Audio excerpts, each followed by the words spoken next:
이제 어떻게 가나안 땅을 정복했는가라는 정복에 대한 이야기가 이제 나오고요. 그 이후에 정복할 또 정복된 그 땅을 12지파 그리고 레위 지파에게 어떻게 분배하여 나눌 것인가라는 그런 내용을 쭉 전개해 주셨습니다.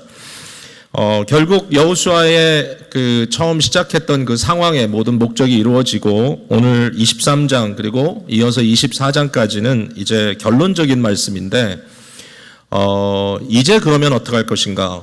가나안은 들어왔고 가나안은 차지하게 되었고 이제 이스라엘 백성들이 그곳에서 이제 삶을 시작했고요. 여기 보면 처음에 이미 쉬게 하신 지가 오래됐다 그랬습니다. 많은 시간이 벌써 흘렀고 여호수아는 이제 젊은이가 아니라 나이가 많이 들어 이제 늙은 그런 상황까지 왔는데 이때 이제 여호수아가 마지막으로 그들에게 재헌신시키는 내용이라고 말할 수 있죠.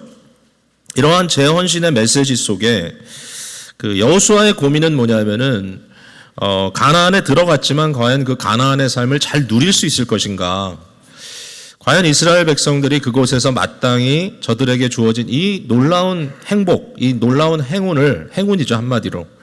그들이 이것을 잘 누릴 것인가? 아니면 이렇게 아름다운 땅에 들어갔지만 저희들이 사실은 오래 살지도 못하고 속히 망할 것인가? 이제 이러한 문제를 이제 마음에 품고 고민하는 겁니다. 여태까지는 칼과 창으로 사실 싸웠습니다. 그죠? 물론 뭐 저들이 싸워서 다 얻게 된 건 아니고 우리가 나중에 보면 또 아시겠지만 하나님께서 은혜로 주신 거지만 그러나 지금까지는 좀 외형적인 싸움이었다면 이제 여호수아가 여기에 깨닫는 건 뭐냐면 이제부터는 좀 내면적인 싸움이 될 것이다. 이제부터는 너희의 말 그대로 신앙의 싸움이 될 것이다. 이제부터는 너희의 영적인 싸움이 될 것이다. 얼마만큼 너희가 여호와 하나님의 말씀에 붙어 있는지 아니면 가나안의 이 새로운 문화를 너희가 보고 거기에 도리어 매료돼서 이것은 악한 것인데 이것은 아주 추잡한 것인데 그럼에도 불구하고 참 사람이 그렇잖아요. 죄를 정죄하다가도 남이 죄 지는 모습에 뭔가 끌릴 때가 있잖아요.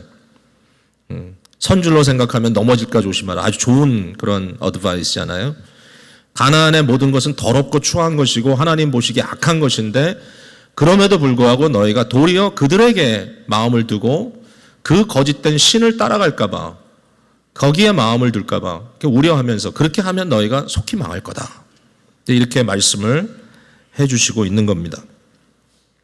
구원은 이미 받았지만 받았다는 말은 뭐 어떤 티켓을 땄다 이런 의미가 아니고 우리가 하나님의 나라 백성이 이미 됐지만 우리가 부족하지만 하나님 나라 백성 된 거거든요. 그러니까 그거에 뭔가 우리의 마음에 아직 저항하는 부분이 있다면 죄성 때문인데 그러나 하나님의 다스림 속에 우리가 감사함으로 들어왔는데 예수 그리스도 안에 접붙임 받았는데 우리가 정말 이제는 하나님의 백성이라는 타이틀 또 그리스도에게 속한 자라는 크리스찬이라는 이름을 받았는데 이미 받았는데 우리가 아름다운 레퓨테이션을 얻었는데 세상에 사람이 누릴 수 있는 최고의 특권을 받았는데 문제는 뭐죠? 그 다음에 그걸 누리느냐? 그걸 어떻게 우리 삶 속에 계속 이어갈 것인가? already에 대한 고민이 아니라 not yet에 대한 고민이죠. 그러니까 이미 이루어진 이 구원의 현실에 대한 것은 감사할 뿐이고 정말 그것을 귀하게 여기죠. 그러나 이제 그렇다면 아직도 우리가 싸워나가야 될 부분에 대해서 어떻게 할 것인가? 이것을 우리가 과연 잘할 수 있을까? 이 고민을 여호수아가 하고 있는 거예요. 자, 여기에 대해서 이제 우리에게도 여호수아의 말씀을 통해서 교훈이 여러 가지가 이제 주어지는데요. 자, 여기에 여호수아가 백성들에게 무엇을 확인하려고 하는가? 한 두세 가지 확인하는 내용이 벌어진다라고 생각합니다. 첫 번째 확인은 뭐냐면 과연 이스라엘 백성들이 올바른 생각을 하고 있는가? 올바르게 이해하고 있는가? 이 상황을 거기에 대한 확인을 합니다. 그러니까 생각의 확인, 머리의 확인입니다. 잘 생각하고 있는가? 여러분 사람이 무슨 생각을 갖느냐가 굉장히 중요합니다. 그러니까 사실 이 삶에 있어서 우리가 올바른 방법은 바로 깨닫게 되고 그 깨달음에 따라 행동이 따라가는 거죠. 그러니까 이게 성경에 보면 이런 표현이 있죠. 청종, 듣고 순종한다. 듣고 하나님의 말씀을 듣고 그것이 우리에게 이해되고 깨달아지고 깨달아진 대로 삶으로 표현되는 것, 이것이 아주 순화되어 있는 아주 자연스러운 모습이니까 사실은 많은 경우에 우리의 삶에 올바르지 않은 그러한 삶의 패턴이 나온다고 했을 때 그 이유가 뭐냐라고 한번 캐고 들어가면 물론 나쁜 버릇들이 거기 있을 겁니다. 어렸을 때부터 쌓아온 나쁜 패턴이 있어가지고 그것을 벗어나지 못하는 것이 있지만, 그러나 굉장히 중요한 또 하나의 이슈는 뭐냐면은 깨달음의 문제가 있는 것입니다. 생각하는 방법에 문제가 있다. 그리고 아무리 새롭게 배워도 잊어버립니다. 자기의 소욕에 따라서 자꾸 망각하게 되니까 과연 내가 하나님의 말씀에 따라 생각하고 있는가? 여러분, 생각을 멈추면 심각한 문제가 생깁니다. 사람은 생각해야 됩니다. 예, 어린이고 아이고 생각하는 법을 가르쳐야 됩니다. 어제 저희 가정에 좀 감사한 날이었는데 우리 이제 첫 손주가 4번째 생일이었습니다. 금요일이 생일이었는데 어제 점심 때 이 아이의 이제 생일 잔치를 간단하게 식당에서 이제 했는데 우리 또 성도님들 만나서 너무 반가웠어요. 그 자리에서 초대한 게 아니고 같은 식당에 오셨기 때문에 만난 거예요. 그래가지고 이제 이 식사를 하고 그날 오후 프로그램을 이제 어머니 아버지가 준비를 다 해놨더라고요. 팜에 데리고 가서 이제 가을이니까 이제 팜에서 뭐 트랙터 타는 것도 있고 해야 되겠다 이렇게 하는데 4살짜리 아이니까 지금 눈에 보이는 게 너무 좋은 거예요. 그날 큰 레고 박스 선물을 하나 받았는데 팜이고 뭐고 다 싫고 이거 가서 뭐 놀겠다고. 그래서 이제 막 아니 팜에 가야 된다고 계획 다 한 거니까 부모는 얼마나 잘해주려고 그런 거 아니에요. 그러니까 팜에 가야 된다니까 뭐 우는데 정말 누구 사람 죽은 것 같이 막 엉엉 울면서 안 가겠다고, 자기는 레고 하겠다고. 그래서 이제 한참 우는 모습을 보다가 뭐 부모도 달랠 수가 없고, 근데 요새 부모는 참 신사예요. 그죠? 억지로 뭘 하지 않아요. 울면 우는 대로 기다렸다가 울지 않을 때까지. 그래서 제가 걔를 안고 이제 옆으로 데리고 갔어요.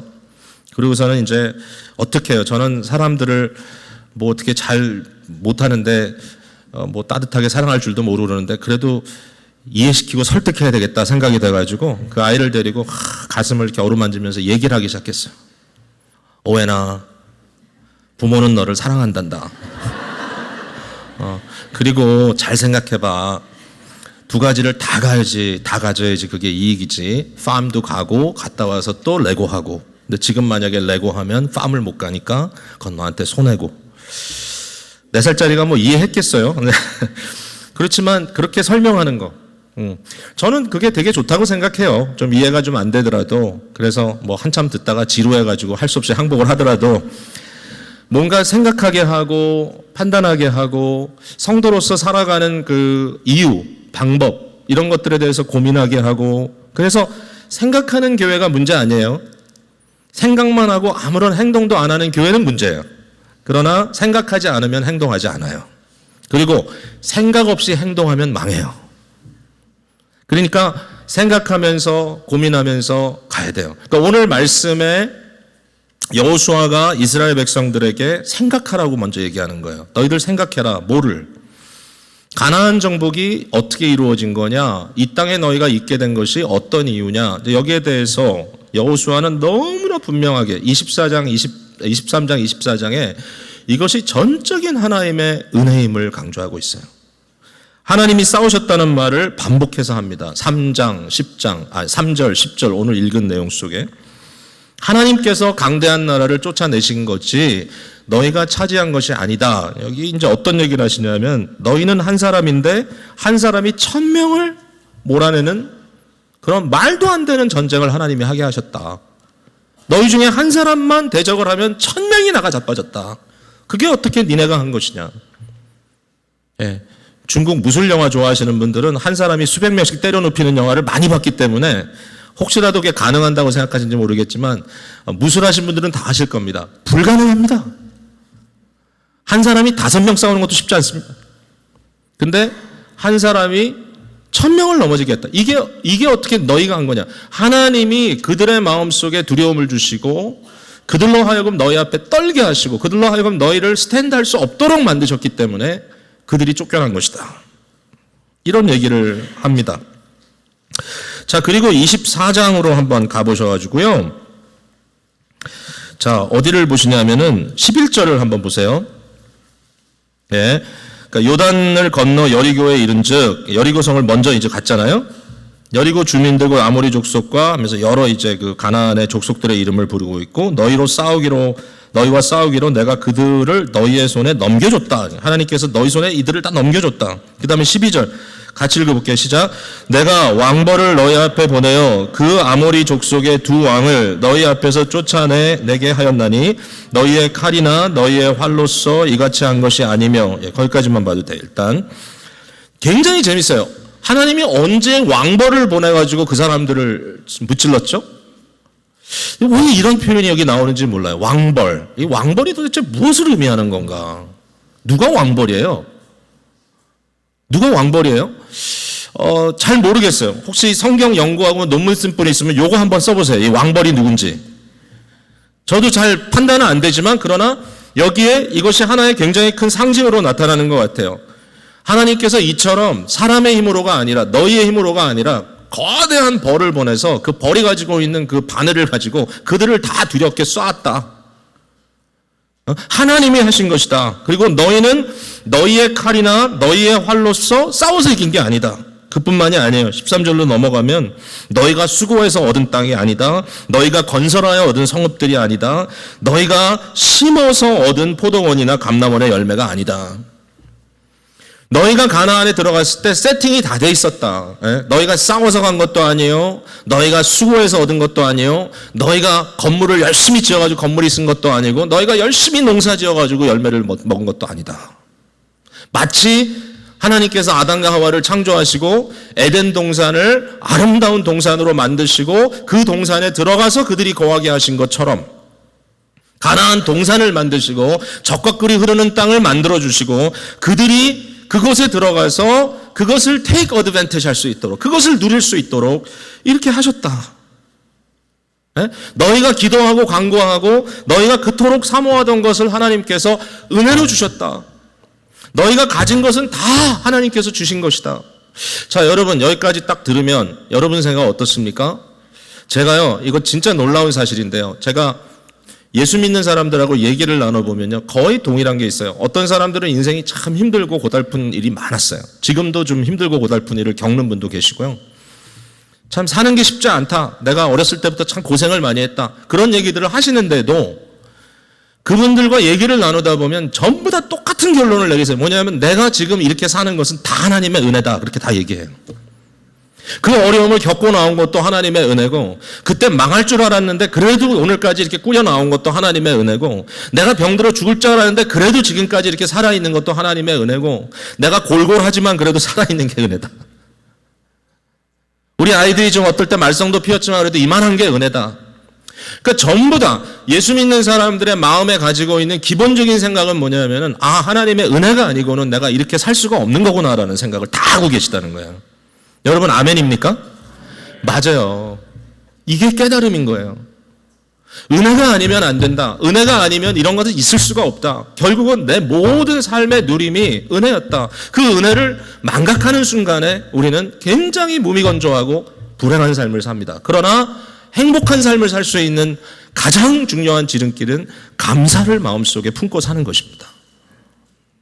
행복론에 대해서 고민하는 분들이 참 많은데 강의하는 분들 얘기도 들어보면 별거 아니에요. 너희가 인생을 좀 단순하게 해라. 많이들 그렇게 얘기해요. 너무 복잡다단하게 막 정신없이 인생을 살지 말고 좀 단순화시켜라. 그리고 선한 일, 옳은 일을 많이 해라. 그리고 감사해라. 마음에 감사를 품어라. 근데 정말 알고 그렇게 얘기를 하는 건지 그냥 심리적으로 하나의 그냥 그게 셀프 헬프 하는 건지 모르겠지만 근데 여러분 성도와 성도가 아닌 자의 차이가 뭔지 아시죠? 바로 이 부분이에요. 불신자라고 해가지고요 어느 누구도요 자기 힘으로 사는 사람은 세상에 아무도 없어요. 여러분 이거 잘 들으세요. 하나님을 믿기 때문에 하나님 힘으로 사는 거 아니에요. 불신자도요 하나님 없으면 다 못 살아요. 창조주 하나님이 창조하신 이 세상을 계속 서스테인 섭리 속에 계속 끌어가시기 때문에 사는 거예요. 하나님이 어떻게 하신다고요? 선한 사람과 악한 사람에게 동등하게 어떻게 해요? 비도 주시고 해도 주시고. 여러분 하나님이 여러분을 이 삶의 기반이 돼서 세워주지 않으시면요 살 수 없어요. 우리가 살고 있는 것, 우리가 숨쉬는 것, 우리가 존재하는 것, 하나님의 은혜가 아니면 안 돼요. 제가 이 얘기 많이 하죠. 어린 아기가 뭘 몰라요. 부모의 지금 손에 안겨가지고 부모는 그 아이를 보호하려고 딱 붙들고 있어요. 근데 그 아이는 그게 싫다고 벗어나려고 그래.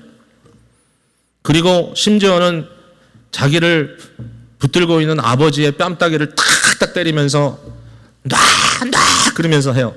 근데 부모는 알아요. 아버지는 알아요. 아버지가 그 손을 푸는 순간에 그 아이는 떨어져 다쳐요. 죽든지. 이게 하나님의 현실이에요. 불신자는요, 뭐 알고 그러는 게 아니에요. 불신자는 몰라요. 그래서 성경에 보면 어리석은 자는 그 마음에 하나님이 없다 하도다. 그럼 어리석은 거예요. 자기가 지금 어떤 상태에 있는지 몰라요. 하나님이 끝 끝인 거예요. 어리석은 부자처럼 내가 오늘 너의 영혼을 오늘 내가 도로 찾을 테니까 그러면 이 모든 거 뭐가 되겠느냐? 없는 거예요. 아무것도 안 돼요. 하나님이 붙들지 않으면 그 무엇도 존재할 수 없어요. 우리의 인생에. 근데 그럼에도 불구하고 마치 하나님이 아무것도 아닌 것처럼 하나님이 없는 것처럼 내가 다 내 힘으로 한 것처럼 사는 것, 그것처럼 어리석은 것이 없어요. 감사가 없어요. 그러나 감사할 줄 아는 성도의 삶이 하나님의 은혜가 무엇인지를 깨닫고 사는 것입니다. 여러분, 우리가 지금 이 자리에 있는 것도 하나님의 은혜입니다. 여기 살아있는 거, 우리 숨쉬는 거. 여러분, 숨쉬는 것도 어떨 때는 불편할 때 있고요. 어떨 때는 가만 앉아 있어도 내가 존재한다는 자체가 피곤할 때가 있어요. 머리가 복잡해가지고 항상 어두움에 눌려 있을 때도 있고요. 그냥 단순하게 여기서 저기까지 걸어갈래도 못 갈 때가 있어요. 여러분, 별의별 일이 다 있어요, 인생에. 그러나 그 모든 순간에 내가 지금 이 순간에 이 자리에서 이처럼 자유롭게 말씀을 듣고 이 말씀을 이해하고 말이죠. 지금 말씀을 전하는데 이해하시는 거예요, 여러분들이. 이 말씀이 이해되고 내 마음에 레지스터 되고 이것이 내 영혼의 하나의 살이 되고 뼈가 되고 피가 되고 이게 은혜지 않습니까, 여러분? 안 되는 거거든요, 이게 원래 아무에게나. 근데 이게 돼요. 이 감사를 기본적으로 가져야 돼. 이게 없으면 사람들이 자기가 잘난 줄 알고요. 참 사람들이 죄를 질 때 보면 죄인지 알면서 죄를 집니다. 뭐 사람들뿐만 아니라 뭐 저도 포함해서 우리가. 근데 그건 절대로 말씀이 우리에게 격려하는 바는 아니에요. 알고 죄져라 그런 말은 없어요. 부지 중에 모르고 죄 지는 거 참 하나님께 죄송하고 알며 진다는 것은 정말 너무 황송하고 죄송한 일이에요. 근데 죄를 져요. 근데 참 그 죄를 질 때 너무 그냥 정신없이 져요. 어떻게 지냐? 내가 원해서 한다. 내가 좋아서 한다. 나를 사랑하니까 한다. 사람들이, 수없는 사람들이 옆에서 상처를 받고 넘어지고, 내가 이것이 옳지 않고 바르지 않고 이것이 하나님 앞에 정당하지 않은 일인 걸 알고 이렇게 살다가는 내가 세상에서 돈을 얻은지 몰라도 명예를 다 잃어버릴 것이고 건강도 잃어버릴 것이고 다 아는데도 옳지 않게 해. 가정도 깨질 것이고. 근데 그 순간에 따라가. 그러면서 그 순간에 죄에 그 물려가지고 물질과 쾌락과 그 모든 자기의 정욕에 묶여가지고 끌려가는 그 순간에 잊어버리는 게 뭐냐면은 하나님 없이는 나는 죽을 수밖에 없는 존재라는 걸 잊어버려요. 제가 그래서 어떨 때는 좀 죄에 대해서 쟤도 스스로 힘들 때 있잖아요. 내가 왜 이렇게 자꾸 어리석은 행동을 할까? 어리석은 생각을 할까? 어리석은 말을 할까? 그러면 가끔은 제가 좀 용기를 내가지고 하나님, 내가 이거 죄 또 지면 아예 죽여주세요, 나를. 이렇게 그냥 결단을 해서 기도를 하는데 나중에 보면 또 그 짓 할 때가 있어요. 그러면은 내가 왜 살아있지? 두렵기도 하고, 하나님. 근데 이제 시간이 갈수록 이 약함이 자꾸 확인이 되니까요. 마음대로 되는 게 별로 없잖아요. 머리도 어떨 때는 혼란하고. 그래서 정말 은혜 주시지 않으면 아무것도 할 수 없구나. 목사가 말씀을 전하고 말씀을 잘 전하고 못 전하고 이것도 럭셔리예요. 제가 깨달았어. 하나님, 은혜 주지 않으면 한마디도 못합니다. 보고 잘났다고 그렇게 하겠어요. 다 주의 은혜입니다.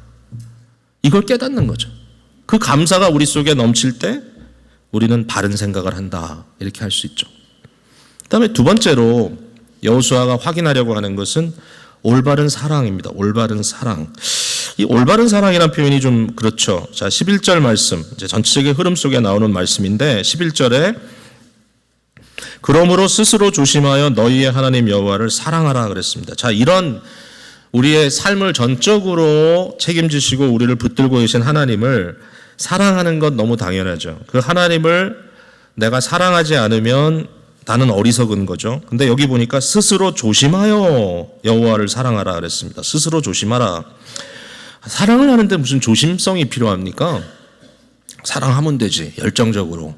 근데 그게 아니에요. 여러분, 사람은 사랑하게 돼 있어요. 예, 사랑을 안 하는 사람은 사실 없어요. 우리는 다 사랑해요. 사랑은 인간의 기본적인 마음의 작용이에요. 그게 참 하나님의 형상으로 지음받은 인간의 본질이에요. 사랑은 해요, 다 우리가. 근데 문제가 뭐냐면 사랑을 엉뚱하게 해요. 그러니까 아무것도 난 사랑하지 않아 그래도 그 사람의 중심에 들어가면 자기 사랑을 하고 있어요. 자기 사랑. 이 말세의 험악한 때가 이르리니 그때 사람들이 뭐라고요? 자기를 사랑하며 이 셀프 러브에 빠져 살아가는 것. 사람이 자기 사랑하는 거 당연하지. 근데 그게 그렇지가 않아요. 사랑은 올바른 코디네이션에 들어와야지 사랑의 그 의미가 살아납니다. 우리는 우리의 존재의 가장 기초가 되시고 중심이 되시고, 사실 기초라는 표현도 맞지 않죠. 파운데이션이라는 말은 맞는데 사실 에브리띵이잖아요. 우리의 인생을 총체적으로 책임지시는 그 창조주 하나님을 사랑하는 게 인간의 영혼의 본질적인 책임입니다, 여러분. 이거는 아버지이기 전에, 아들이기 전에, 남편이기 전에, 아내이기 전에 인간이기 때문에 해야 될 일입니다. 하나님의 형상대로 지음받은 인간이기 때문에 우리는 그 모든 것의 근원이 되시고 나의 존재의 근원이 되시는 하나님을 사랑한다. 너무 당연합니다. 근데 그게 먼저예요. 나의 생명을 쥐고 계시는 그분. 내가 그분을 저버리고 이 세상에 그 무엇을 선택할 수가 없어요. 왜냐하면 그건 어리석은 일이기 때문에. 하나님을 사랑하는 것, 그 다음에 하나님을 사랑하는 그 사랑이 꼭 하나님은 흘러넘치도록 하셨어요. 내 이웃을 내 몸과 같이 사랑하라. 내 이웃을 사랑해. 그리고 그 외에 세상에 있는 것들을 내가 즐길 수 있어요. 코디네이트해서. 여러분, 운동도 좋아요. 미술도 좋아요. 음악도 좋아요. 다 좋아요. 어떨 때는 그것을 사랑하되 나보다 더 사랑하기 때문에 내 몸을 해치면서까지 그 일을 하고 그 작업을 하는 사람들을 우리는 미친 사람이라 그래요. 근데 좋은 의미에서 그런 얘기를 할 때도 있어요. 야, 저 사람은 참 음악에 미쳤어. 저 사람은 운동에 미쳤어. 저 사람은 예술에 미쳤어. 근데 그것이 또 어떨 때 보면 좀 멋져 보이기도 하지만, 그러나 인생이라는 것은 균형이 잡혀야 돼. 결국은 그 모든 것을 사랑하는 것이 어떠한 올바른 그 흐름 속의 틀 안에 있지 않으면 우리가 그것을 통하여 어떤 결과를 나타나냐 하면 나를 해치고 또 이웃을 해치고 공동체를 해치는 경우들이 생겨납니다. 이 사랑이라고 하는 것은 질서가 잡혀야 되죠. 그래서 여기에 이 사랑의 재확인을 하는 여호수아의 너무 중요한 교훈은 우선 무엇보다도 너희가 이건 마음의 싸움인데 너희가 가나안 땅을 사랑하기보다 가나안에서 잘 먹고 잘 사는 그것을 사랑하기보다 무엇보다도 가나안의 거짓된 이방신들, 그것이 아무리 너희에게 쾌락을 약속하고 아무리 너희에게 풍요로움을 약속한다 할지라도 그것을 사랑하지 말고 그 모든 것에 앞서, 아니 그 모든 것을 뛰어넘어 오직 하나님을 사랑하라. 이 명령을 하는 거죠. 이 사랑에 대한 이야기를 할 때 여기에 이 표현은 어떤 표현을 쓰고 있냐면은 붙어 있으라라는 표현을 씁니다. 자, 23장 8절에 오직 너희의 하나님 여호와께 가까이 하기를. 이 가까이 한다는 말이 한 페이지 앞으로 가서 22장 5절에 보면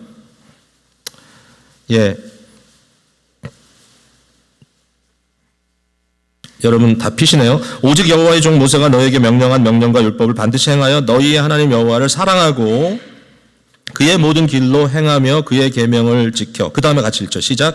그에게 친근하게 하고 너희의 마음을 다하여 성품을 다하여 그를 섬길지니라.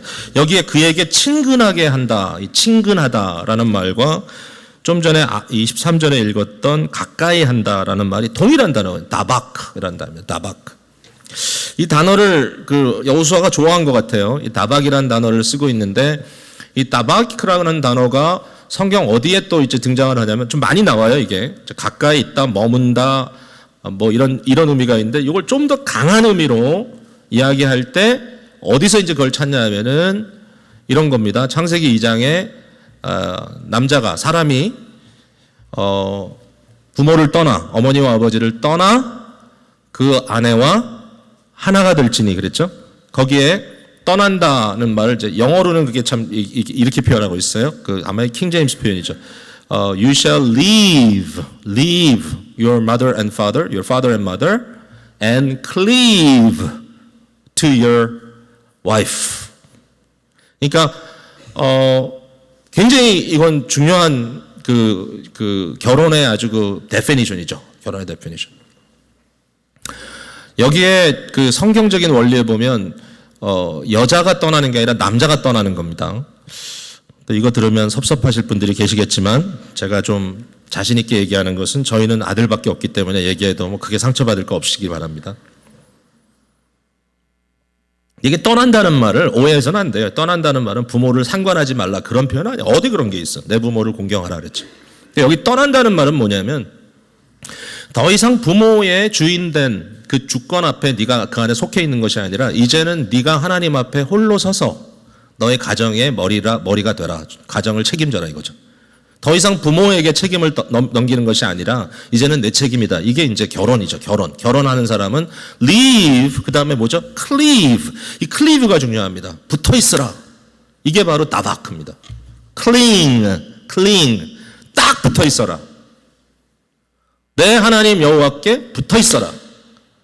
또 하나 이제 이게 재밌는 표현이 어디 또 나오냐면 룻기에 룻이라는 사람이 나오잖아요. 나오미가 시어머니인데 이 나오미는 여러 가지로 인간적으로 불행하죠. 남편 죽었어요. 두 아들 죽었어요. 며느리 둘만 남았어요. 그 남아있는 며느리 모압 여자들이에요. 이제 모압에 피난왔다가 자기 고향에 흉년이 들어가지고 나중에 다 잃어버리고 얘기를 들었더니 자기 고향 베들레헴에 먹을 곳이 있다. 그래가지고 이제 자기 친족들에게 돌아가려고 마음을 먹고 가려고 합니다. 그때 며느리들을 불려다 놓고 하냐면은 너희들은 여기 머물러라. 너희들은 다 너희 부모의 집으로 돌아가서 거기서 살아라. 왜냐하면 내가 너희한테 줄 것이 아무것도 없구나. 그러니 며느리들이 착한 며느리들이에요. 막 울면서 안 가겠다 그래요. 어머니 두고 어디 우리끼리 갑니까? 사실 그 당시에는 뭐 여자들이 남편 죽고 그러면 사실 별 의미가 없었어요. 그러니까 그 문화 자체가 그렇게 그 사람들을 보호할 막이 별로 없어. 그렇지만 네 부모에게 돌아가라. 너희가 나 따라와도 너희는 내 혹이다. 이런 얘기는 성경에 없지만 제가 그냥 설명을 해본 거예요. 그러니까 이 두 며느리가 있는데 그 중에 이제 큰 며느리는 오르바예요. 오르바가 엉엉 울더니 짐 싸서 갔어요. 근데 둘째 며느리는 룻은 나오미에게 뭐라고 얘기하냐면은 거기 보면 이렇게 써. Naomi left her, but Ruth clung to her. 그에게 붙었다. 클링에 이제 past tense clung 붙었다. 그에게 붙었다. cleave 바로 다박입니다. 다박. 루트는 나오미에게 다박했다. 그러면서 하는 말이 뭐냐면 어머니가 가시는 곳에 나도 가고 어머니가 사시는 곳에 나도 살고. 중요한 말이죠. 어머니의 백성이 내 백성이 되고 거의 이제 클라이맥스가 어머님의 하나님이 나의 하나님이 될지이다. 어머니께 딱 붙었어. 그래가지고 바로 그 결과로 룻이라는 여인이 뭐 다윗의 증조 할머니 뻘되죠. 이게 바로 그 말의 의미예요. 붙어 있으라. 우리가 하나님에 대한 사랑을 어떻게 해야 되느냐? 붙어 있으라. 자, 붙어 있으라는 말은 굉장히 의지적인 단어입니다. 붙어 있어라.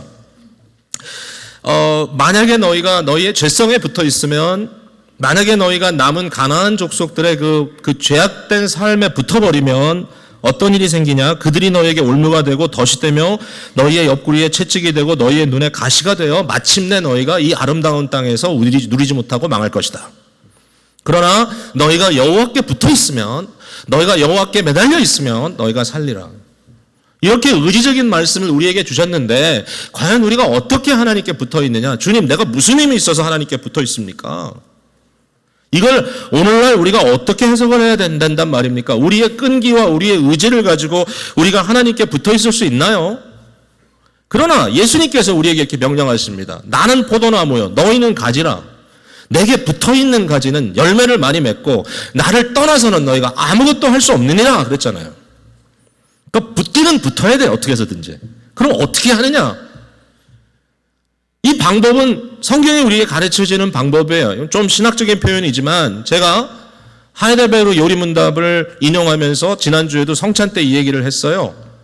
어떤 메커니즘이 지금 벌어지고 있느냐? 예수 그리스도와 우리가 붙어 있어야 되는데, 그리스도와 연합되어 있어야 되는데, 그리스도와 딱 다바크를 해야 되는데, 어떻게 그리스도와 이 클리빙, 다바크를 할 수 있느냐? 여기에 대한 답은 뭐냐면, 실제로 그리스도는 로컬라이제이션, 어딘가 지금 딱 계시는 곳이 있는데 그것이 하나님의 지성소에 있어요. 하나님 보좌 앞에, 천국 지성소에.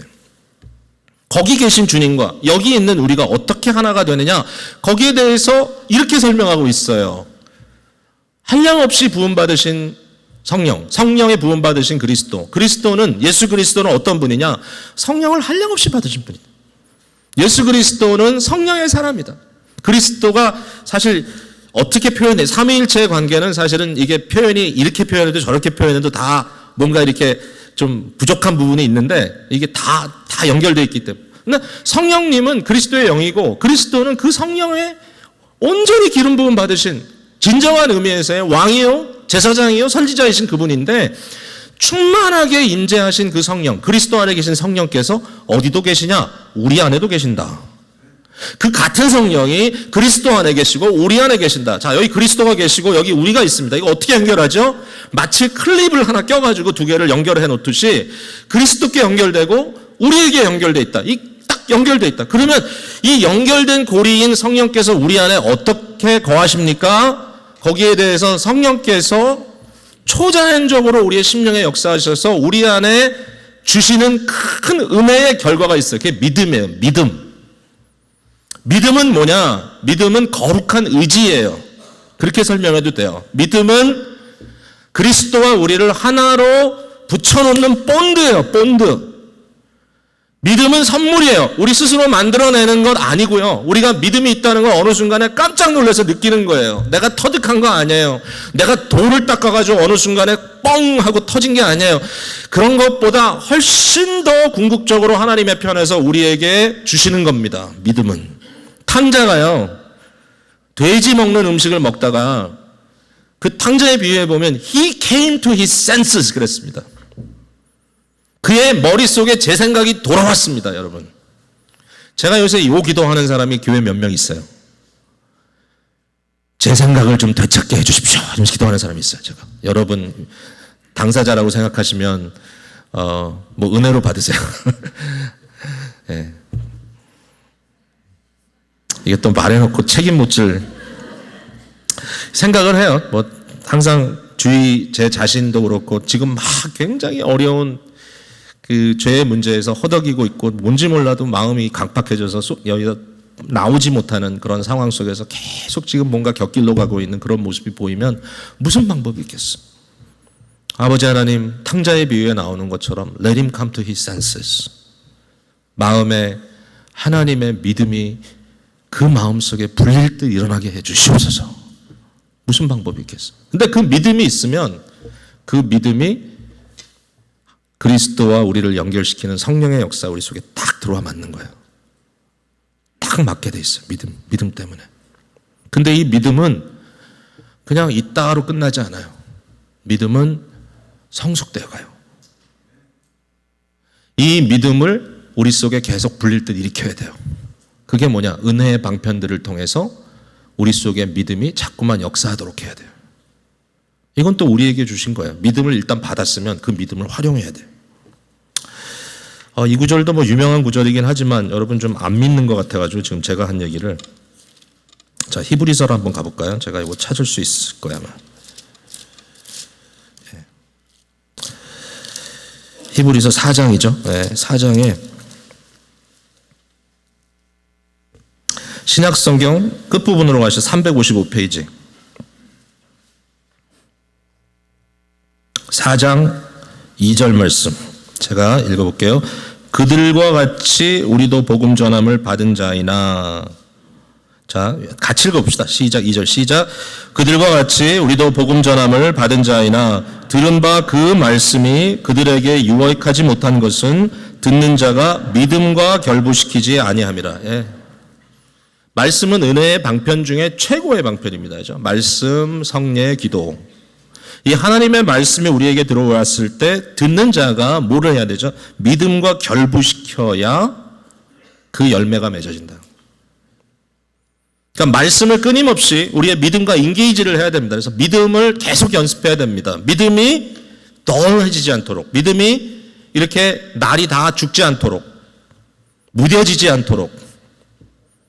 그래서 끊임없이 말씀을 쉐어해야 되고, 끊임없이 성도들과 교제해야 되고, 또 예배해야 되고, 말씀을 들어야 되고, 여러분들이 또 봉사하면서 뭔가 거기에 땀 흘림이 있어야 되고, 이런 식으로 뭔가 이렇게 다 나자빠져가지고 그냥 아무것도 아닌 것처럼 덜하게 사는 것이 아니라 그냥 인생의 이런 일반적인 아주 세상에 그냥 어떻게 하면 먹고 마시고 잘 살까라는 고민 속에 들어가서 그냥 배제하면서 사는 것이 아니라 어떻게 하면 내 믿음이 좀 더 샤픈될까? 어떻게 하면 내가 하나님 앞에 조금 더 좀 명확하게 살아갈 수 있을까? 어떻게 하면 내 생각이 좀 더 이렇게 좀 밝아질 수 있을까? 믿음의 광명을 찾아서 뭔가 끊임없이 주님 앞에 우리를 드리는 것, 이건 성도의 특권입니다. 이것도.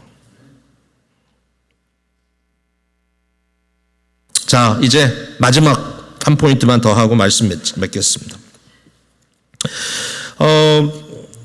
바른 생각, 바른 사랑, 그 다음에 마지막에 여기에 그 언약이라고 하는 그 하나님과의 인격적인 관계에 대한 재확인. 이게 뭐 사랑하고도 같은 거지만 사실은 사랑과 언약을 어떤 식으로 보면 되냐면 우리가 부부가 사랑하니까 결혼하잖아요. 그러나 사랑과 결혼은 똑같은 건 아니잖아요. 그죠?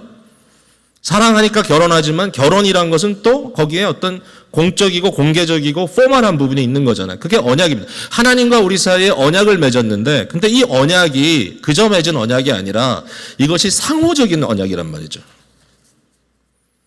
나는 하나님께 하나님의 백성이 되지만 또 하나님은 나의 하나님이 되신다. 자, 이제 좀 빨리 설명하고 끝낼게요. 잘 들어보세요. 이제 막 갑니다. 지금 시간이 좀 지나가지고. 자, 뭐냐면 24장에 넘어가서 여호수아가 백성들을 다시 모아놓고 하는 말이 자, 너희가 누구를 섬길 것인지 취사 선택해라. 예? 네가 이방의 신들을 섬길 것이냐, 가나안의 신들을 섬길 것이냐, 그를 선택해라. 아니면 여호와를 선택해라. 이런 얘기를 합니다. 느닷없이. 뭐 느닷이 없는 건 아니죠. 지금 전개되는 이런 흐름이죠.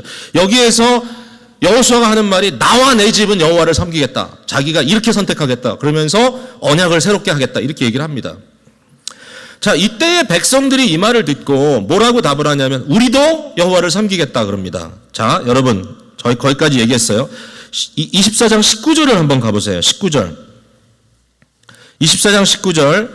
자, 같이 읽습니다. 시작. 여호수아가 백성에게 이르되 너희가 여호와를 능히 섬기지 못할 것은 그는 거룩하신 하나님이요 질투하신 하나님이시니 너희의 잘못과 죄들을 사하지 아니하실 것임이라. 아니 도대체 무슨 얘기입니까 이게? 예.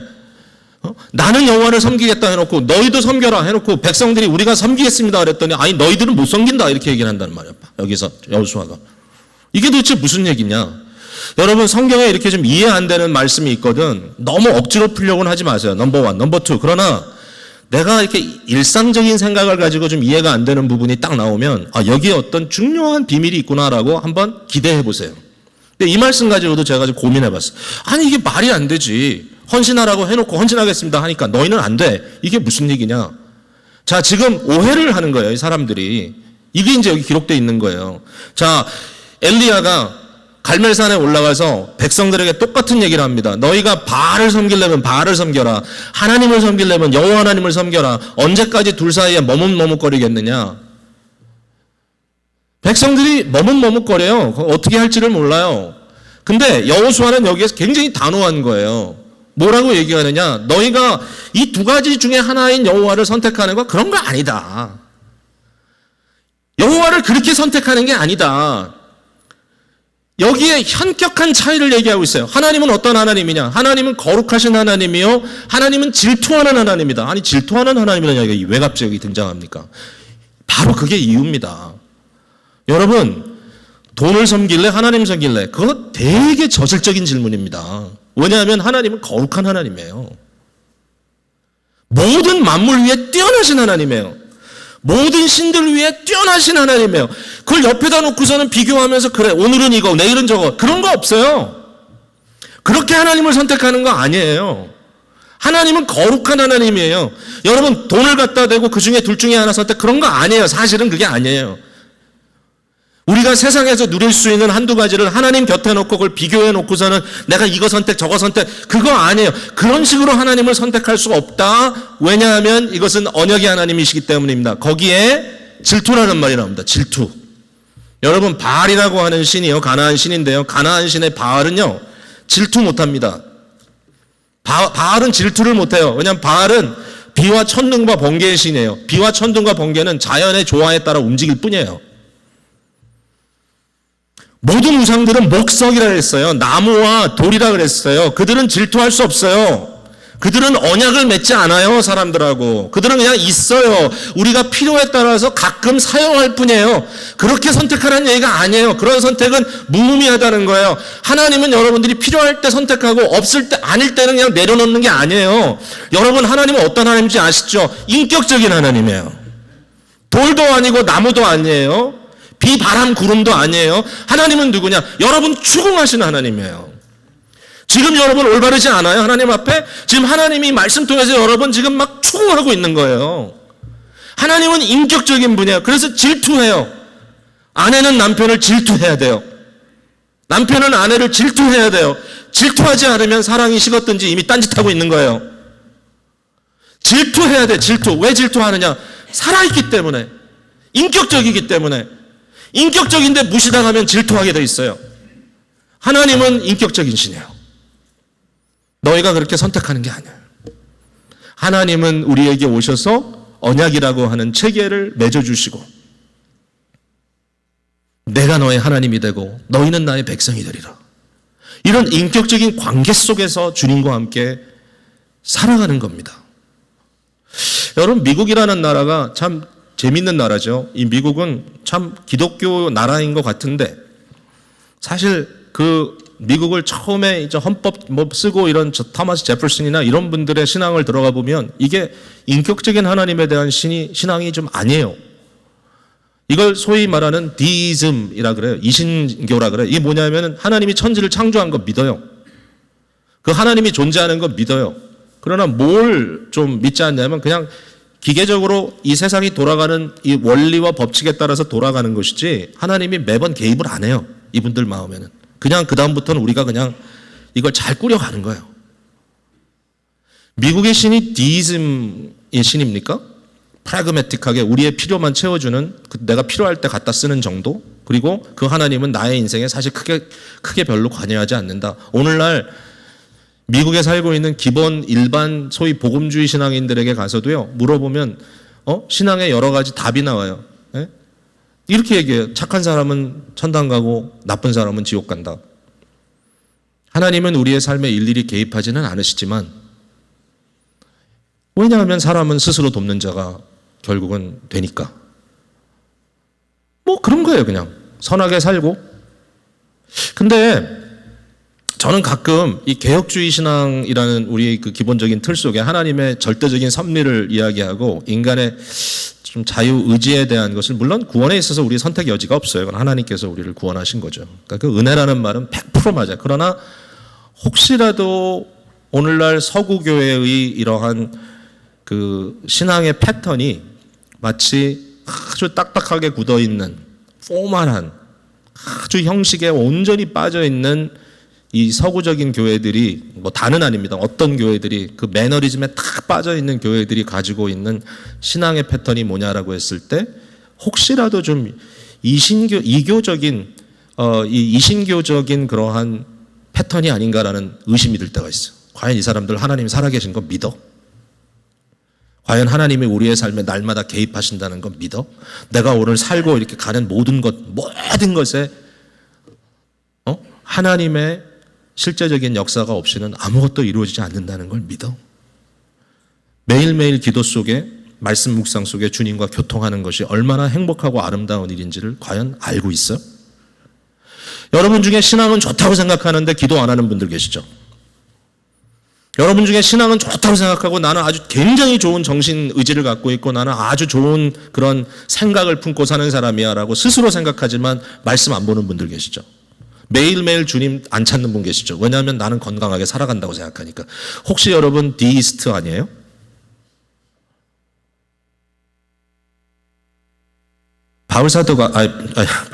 여호수아가 여기에서 굉장히 중요한 강조를 하는 거예요. 하나님은 거룩하신 하나님이다. 모든 만물 위에 뛰어나신 하나님이다. 그리고 그 하나님은 질투하는 하나님이다.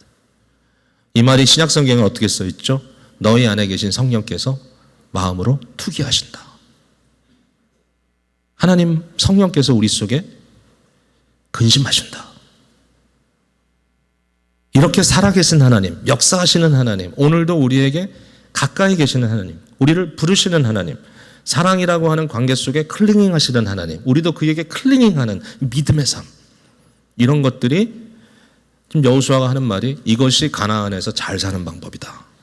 자, 저와 여러분에게 하나님께서 많은 거 주셨습니다. 우리가 잘 살죠. 많은 분들이 잘 살고 계시고 또 어려움도 있지만 때에 따라 주님께서 돕는 은혜 주셔서 잘 감당하죠. 근데 어떻게 하면 내가 잘 살 수 있을까? 오늘 말씀드린 이것을 확인하십시오. 여러분, 확인하십시오.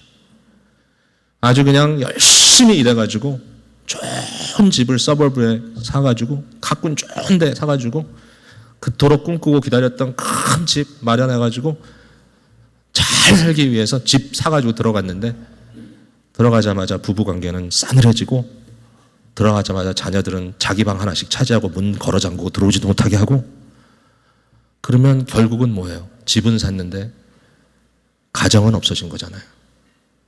우리의 신앙생활이라는 게 혹시 그런 거 아닌가? 이걸 걱정하는 거예요. 이거를. 과연 우리는 살아있는 믿음을 체험하고 있는가? 오늘 기대감이 없으신 분들 계십니까? 그냥 별 기대 없다. 참 깊이 생각하시기 바랍니다. 하나님에 대한 기대감. 네, 치열하게 그 삶의 문제를 싸우고 계신 교우들이 있는데 성도님들이 너무너무 대단하신 게 그 치열한 싸움 속에서 그분들이 하나님을 너무 가까이 경험하고 있다는 거예요. 참 놀라웠어요. 나 같으면 좀 하나님 어떻게 이렇게 하십니까? 라고 좀 불평할 텐데 그 하나님이 가까이 계시고 모든 걸 다 짜가지고 섭리하신다고 하는 그런 생각을 가득 차 계셔. 오늘 좀 그런 믿음이 회복되는 놀라운 역사가 있게 되기를 간절히 바랍니다. 기도하겠습니다.